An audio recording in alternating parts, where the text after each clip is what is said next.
ये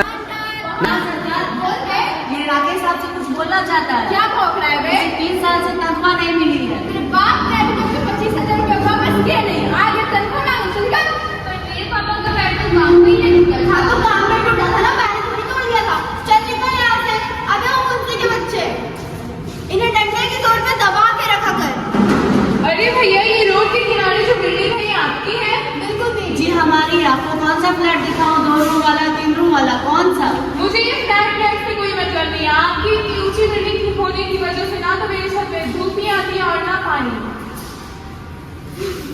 मैं जो चाहे वो करूँ। पर ये धूप और हवा का क्या? इतना ही धूप और हवा खाना है ना तो बाहर निकल जाए यहाँ से। यहाँ रहेगी तो मेरे थप्पड़ और घूसे ही पड़ेंगे। चल निकल। ओहो ओहो। मालिक मालिक देखिए, गीता जा रही है। गीता इसी ने अपने बेटे राजा बाबू से रिश्ता तोड़ा था। अरे ये तो वही है ना जिसने 100 लोगों के सामने मेरे बेटे से रिश्ता तोड़ के मेरी नाक कटवा दी। सुना उसे? गीता तुझे मालिक बुला रहा है। चुप कर। मालिक होगा तेरा, मेरा कुछ नहीं है। और मैं क्यों जाऊँ उसके पास? उसे बोल, वो मेरे पास आएगा। बड़ी सवाल चल रही है ना तेरी। मैंने सुना है किसी दूसरी शादी के लड़के के साथ शादी कर रही है। हे भगवान, दूसरे जाति के लड़के के साथ शादी? इसने हमारे राजा बाबू को छोड़कर किसी दूसरे जाति के लड़के के साथ शादी की है। राम राम राम, शिव शिव शिव शिव।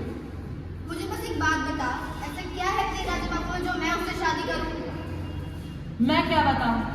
अरे एक सेकंड, तेरी भी एक बेटी है, उसे बोल वो तेरे राजा बाबू से शादी करे।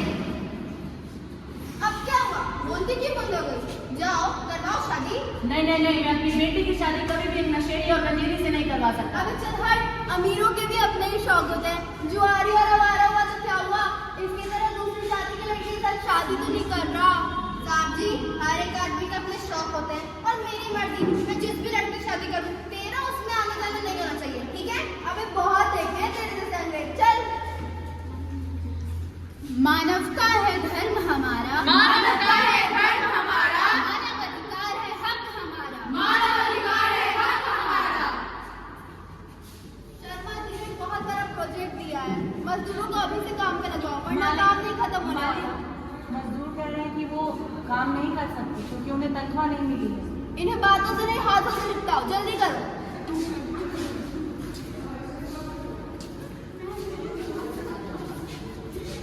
साहब, मेरी बेटी की इतना जरूरी है, इसकी तनख्वाह तो दे दे, हम खाएंगे क्या पिएंगे क्या? तू मुझे एक बात बता, तूने मुझसे 25,000 रुपए कर्ज लिए, वो मैं मांगने तेरे खड़ गया। नहीं ना, वो पैसे तेरी बेटी नहीं चुकाएगी तो कौन चुकाएगा? पर इसका पैर किसी काम पे नहीं टूटा था। हाँ तो काम पे नहीं टूटा था, मैंने थोड़ी तोड़ा था। चल गया। देखती क्या है? पापा मेरा कॉलेज का रिजल्ट आ गया और ये देखिए मैं कितने अच्छे नंबर से पास हुई। मेरा फोटो भी है इसमें। लड़की हो, ये सब क्या है? घर के काम काज सीख लो, कुछ काम भी आएगा। पापा क्या? वो कॉलेज वाले ट्रिप पे लेके जा रहे हैं, मुझे भी जाना है। आइंदा से बकवास के सामने कड़ा ले, जाके अपनी माँ के काम में हाथ बटाओ, समझी? जाने दे ना बच्ची, अभी नहीं जाएगी तो कब जाएगी? तुम शादी हो जाके खाना बनाओ, समझी? माँ उठो, मुझे मेरी बात बताओ, जो पापा इतना मुझे जरूर करते, तुम ये बात जानते हुए भी उनको डिवोर्स क्यों नहीं दे देती? डिवोर्स? डाइवोर्स। देख रहे हैं आप लोग, डिवोर्स का बात चल रहा है यहाँ पर दोनों माँ बेटी के बीच में। कल की आगे बहू डिवोर्स देगी, कल फलाना बहू दी थी, आज ये देगी, इसके देखे देखे कल और कोई और देगा। हमारे खानदान में डिवोर्स की बात नहीं थी, तुम कौन होते हो डिवोर्स देने वाले? अपना ना ध्यान रख, काम कर रखो, समझे? जाओ ऐसे। ऐसे प्रदर्शन करते हैं जैसे कोई प्रवचन दे रहे हैं। हाँ, ये कौन है ड्रामेबाज? मैं हूँ संविधान, जो इस देश के सभी नियम कानून को बनाता है और इस देश में सभी पुलिस को भी शक्ति प्रदान करता है और इस देश में रहने वाले सभी नागरिकों को ह्यूमन राइट्स भी देता है। आपकी क्या समस्या? साहब, इसकी समस्या ये है कि ये पागल हो गई है, हवा और धूप चाहिए इसको। इनकी इतनी ऊंची बिल्डिंग की वजह से ना तो मेरे छत पर हवा ही नहीं आती है और ना ही धूप आती है। अब अभी मैं कहीं पर क्या करूँ? जी बिल्कुल, जमीन आपकी है, आप जो चाहे मर्जी वो करें, जितनी ऊंची चाहे ऊंची बिल्डिंग बनाए। लेकिन अगर आपके बिल्डिंग से इन्हें परेशानी हो रही है तो आपको तोड़ना होगा। आपकी क्या परेशानी है? सर, मेरा पैर में काम पे ही टूटा था, मुझे तनख्वाह के पैसे भी नहीं मिले अभी तक। रोज 20-30 रुपए देता तो हो, एक दिन की 30 रुपए, ये कहाँ के नियम है? मेरे नियम है। देखिए, इनका पैर आपके काम के दौरान टूटा था, तो यह आपकी जिम्मेदारी है कि आप इन्हें अस्पताल ले जाओ और ठीक ढंग से इलाज करवाएं। और चाइल्ड लेबर एक्ट का भी उल्लंघन किया है। साहब जी, मेरी भी एक बहुत बड़ी परेशानी है। ये आदमी मुझे हर एक दिन धमकियाँ देता है कि मैं इसके बेटे से शादी करूं। अब आप ही जरा बताइए, मैं अपनी मर्जी के बिना इसके बंदर बेटे से शादी भला क्यों करूं? आप लोग इज्जत की बहुत बात कर रहे हो ना, तो सुनो, इस लड़की ने मेरे बेटे से रिश्ता तोड़ के किसी दूसरी जाति के लड़के के साथ शादी करके मेरी नाक कटवा दी। उससे मेरे इज्जत का भी तो उल्लंघन हुआ। जी देखिए, बिल्कुल उल्लंघन हुआ है, आपकी इज्जत का भी उल्लंघन हुआ है और इनकी भी। लेकिन आपके वजह से अगर इनकी इज्जत पर हानि पहुंच रही है तो आपको रुकना होगा। और रही बात इनकी शादी की, तो ये इनका जीवन है, ये चाहे किसी भी धर्म या जाति के अपने लड़के के साथ अपना जीवन व्यतीत कर सकती है। मैम, लेकिन ये तो दोषी है ना? जी बिल्कुल। तुम क्या बोल रहे थे?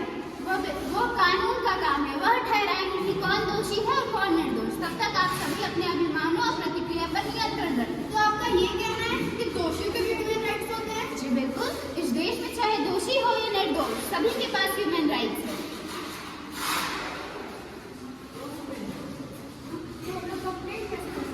ये बहुत आसान है। अगर किसी ने आपके ह्यूमन राइट्स का उल्लंघन किया है तो आप 1 साल के अंदर ह्यूमन राइट्स कमीशन के पास जाके कंप्लेन कर सकते हैं और यह बिल्कुल निःशुल्क है। आपके क्या समस्या है? मैम, मेरा पति मुझे रोज रोज बताया, मारता है, पीटता है। क्या मेरा इतना अधिकार नहीं है उसके बीवी को? जी बिल्कुल, सभी आपका क्या, इस देश में रहने वाले सभी नागरिकों का अधिकार है कि वो खुल के रह सकें और अपनी मर्जी के जीवन व्यतीत कर सकें। डोमेस्टिक वायलेंस ना, एक सेकंड, क्या गलत किया? औरत है, घर का कामकाज नहीं करेगी तो क्या करेगी? आप इनके पति हैं, आपको शर्म नहीं आती? शर्म किस बात की? सालों से प्रथा है, औरतें ही घर का कामकाज संभालती हैं और इसमें मतलब किस चीज की कमी हो रही है? आप जैसे छोटे सोच के लोगों की वजह से ही आज देश हमारा पिछड़ चुका है। भागे यहाँ से। देखा आपने क्या देश चल रहा है हम लोग के देश में? मुझे तो नहीं लगता कि इस देश में जरा सा भी हम मेरे अनुसार नियम कानून का पालन हो रहा है। मैं तो अपने देश से बहुत निराश हूँ। सब कमजोर लोगों को दबाया जा रहा है, क्या यही मेरे कानून में लिखा था? ना कि